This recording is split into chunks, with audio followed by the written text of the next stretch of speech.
Praise the Lord. யாரும் இயேசு நாமத்தினாலே வாழ்த்துகிறேன். இன்றைக்கு ஆண்டு தருக தீர்க்க தரிசன வார்த்தை யோவான் எழுதின சுவிசேஷ புஸ்தகம் 19ஆம் அதிகாரம்.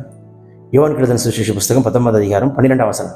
அது முதல் பிலாத்து அவரை விடுதலை பண்ண வகை தேடினார். யூதர்கள் அவனை நோக்கி, இவனை விடுதலை பண்ணினால் நீர் ராயனுக்கு சிநேகிதன் அல்ல, தன்னை ராஜாவாக்கி இருக்கிறவன் எவனோ அவன் ராயனுக்கு விரோதி என்று சத்தமிட்டார்கள். பிலாத்துவை பயமுறுத்துகிற அளவுக்கு ஒரு கூட்டம் பேசுகிறது.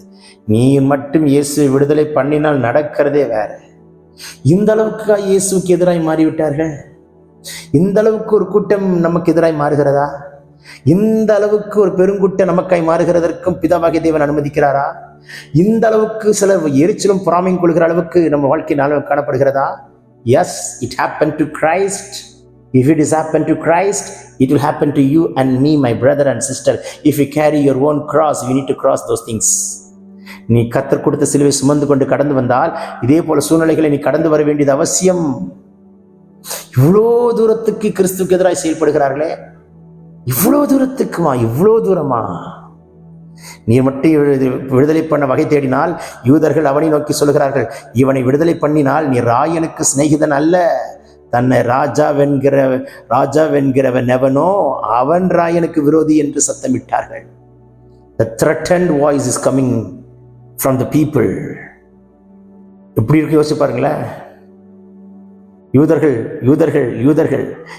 ராஜாவையே சிலுவையில் அறைகிற யூதர்கள், ஜனமே, சொந்த ஜனமே எவ்வளவு ஆக்ரோஷமா எழுப்புகிறது. சொந்த ஜனம், சொந்த கிறிஸ்தவ கூட்டமே, சொந்த ஆவிக்குரிய கூட்டமே, சொந்த ஜனமே.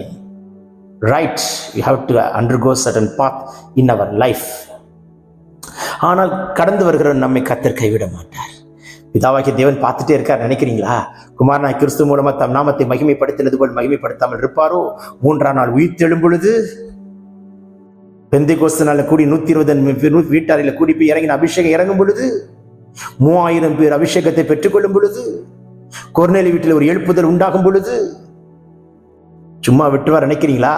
பின்னால தேவனாகிய கர்த்தர் குமாரனாகிய கிறிஸ்துவின் மூலமாய் தன் நாமத்தை மகிமைப்படுத்தாமல் இருக்க மாட்டார். இவ்வளவு தூரம் உங்களுக்கு எதிராக எழும்புறாங்கன்னா அவ்வளவு தூரம் கர்த்தர் உங்களை தம்முடைய நாமத்தை மகிமைப்படுத்த போகிறது, உங்கள் மூலமாய் தம்முடைய நாமத்தை மகிமைப்படுத்த போகிறது நிச்சயம். இவ்வளவு தூரம் ஆக்ரோஷமா எழும்புகிறார்கள் என்றால், இவ்வளவு போராட்டம் எழும்புகிறது என்றால், உங்கள் நிமித்தம் கர்த்தருடைய நாமம் மகிமைப்பட போகிறது என்பதை, அவர் மகிமைப்பட போகிறார் என்பதை நீங்கள் காண்பீர்கள். Take this prophetic word. பிறந்த நாள் திருமண காண்கிறவர்களுக்கு பரலோகம் கொடுக்கிற கிஃப்டை நான் பார்க்கிறேன். வியாதி நீங்கட்டும், பலவீனம் மாறட்டும், கட்டு முறியட்டும், மந்திர சூனியம் இயேசு நாமத்தில் உடையட்டும். Take this prophetic word. Receive it in Jesus' name. Amen, amen. God bless you. Have a blessed day.